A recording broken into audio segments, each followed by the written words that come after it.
You know, from the phone in your hand to the electric cars we see on the street, there's this invisible force at work, just silently converting energy and making pretty much all of modern life possible.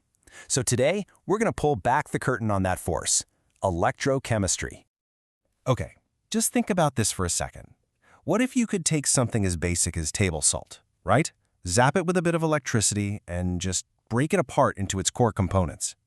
You'd get a greenish gas and a shiny, pure metal. I know, it sounds like something straight out of an old alchemist's lab, but it's pure science, and it gets right to the very heart of what we're talking about today. At its core, electrochemistry is this incredible two-way street. On one side, you can use electricity to force a chemical reaction to happen. And on the other side, you can use a chemical reaction to create electricity. It's this back-and-forth conversion that's really the engine behind so much of our tech. So let's start with that first direction, shall we? Using electricity to make chemistry happen. And for that, we need to meet the first major player in our story, the electrolytic cell. Now, the key words to lock onto here are forcing and non-spontaneous. See, a non-spontaneous reaction is one that just won't happen by itself. It needs a serious push. So you can think of an electrolytic cell as a kind of tiny chemical factory. It's not going to do anything just sitting there, but the moment you plug it into a power source, bam, it can start manufacturing completely new substances. And this diagram right here shows our little factory in action. We're back to our table salt sodium chloride, which has been heated up until it's a molten liquid. You've got an external battery acting as the power source, and it's sending a current through those two electrodes that are dipped into the liquid salt. That current, that's what's going to force the chemistry to happen. So in that molten salt, we've got positively charged sodium ions and negatively charged chloride ions floating around. And, opposites attract, right? So the positive anode pulls in those negative chloride ions. When they get there, the battery's current basically rips an electron away from them. This process of losing an electron, we call that oxidation, and it turns those chloride ions into bubbles of pure chlorine gas. Meanwhile, all the way over at the negative cathode, the positive sodium ions are getting pulled in. The power source hands each sodium ion an electron, so the exact opposite of what just happened at the anode. This process of gaining an electron is called reduction. And in that instant, the ion becomes a pure metallic sodium atom. And just like that, we've used electricity to split salt. Amazing.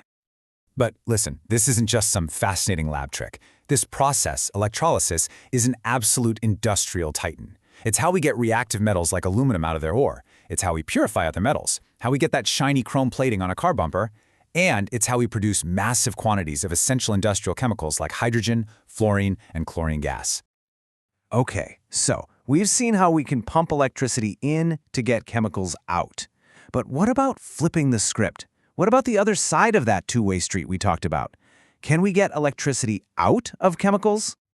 Oh, absolutely. And that brings us to our second main character, a device that I guarantee you is probably within a few feet of you right now, even if you don't recognize its scientific name, the galvanic cell.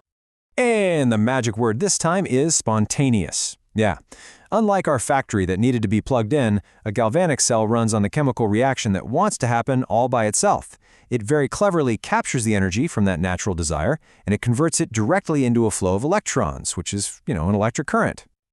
Now this is the classic textbook example, and you can see it looks a little more complex, right?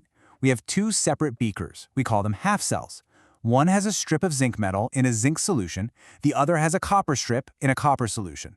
They're connected by a wire up top and by this absolutely essential component in the middle, the salt bridge. Let me tell you, the salt bridge is the unsung hero of this entire setup. Without it, the reaction would start and then just stop, almost immediately. Its job is to complete the electrical circuit by letting ions flow between the two half cells. This movement of ions is crucial because it prevents a charge from building up in either beaker, which would otherwise grind that flow of electrons to a halt. So here's how it all works. Basically, for chemical reasons, zinc has a much stronger desire to give away its electrons than copper does. So zinc atoms just spontaneously become zinc ions, releasing their electrons. These electrons then travel from the zinc anode through that external wire where they could power a light bulb or something, and over to the copper cathode where they are eagerly snatched up by copper ions. That natural, spontaneous flow of electrons, that is electricity. Okay, so we've met the cell that consumes power and the cell that creates power. Now let's put them side by side to really nail down the key differences. This table really breaks it all down perfectly. The energy conversion is the exact opposite. One uses electricity, the other makes it. One needs a battery, the other is a battery. But look at the signs of the anode and cathode. They're flipped. So why is that? Well, in the electrolytic cell, the external battery forces a positive charge onto the anode. But in a galvanic cell, the spontaneous reaction is what causes a negative charge to build up on the anode as all those electrons are released. It's the difference between a forced process and a totally natural one. So why does any of this matter outside of a chemistry class? Well, because these principles, especially the ones behind the galvanic cell, are literally powering our lives every single day. And that's the big reveal. Every single time you pick up a remote, start your car, or use your laptop, you are holding a collection of very carefully engineered galvanic cells.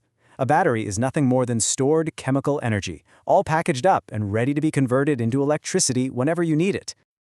And as you can see, the technology spans an incredible range. On one end, you've got the simple dry cell, detailed here, which powers things like your clocks and flashlights. But on the other end, you have something like the hydrogen-oxygen fuel cell, a much more complex and efficient design. But despite all their differences, the underlying principle of harnessing a spontaneous chemical reaction is exactly the same. And the applications are, well, they're truly out of this world. These advanced fuel cells are so reliable and efficient that they're used as the power source in spacecraft like NASA, submarines, and portable generators. It's just a testament to how powerful this fundamental science really is. From producing raw materials to exploring the vastness of space, electrochemistry is a fundamental force that's shaping our modern world. And as our hunger for energy just keeps growing, it leaves us with a really crucial question. What will the next generation of chemical batteries even look like? The answer to that is being written as we speak in the labs of chemists and engineers who are pushing the boundaries of this incredible science.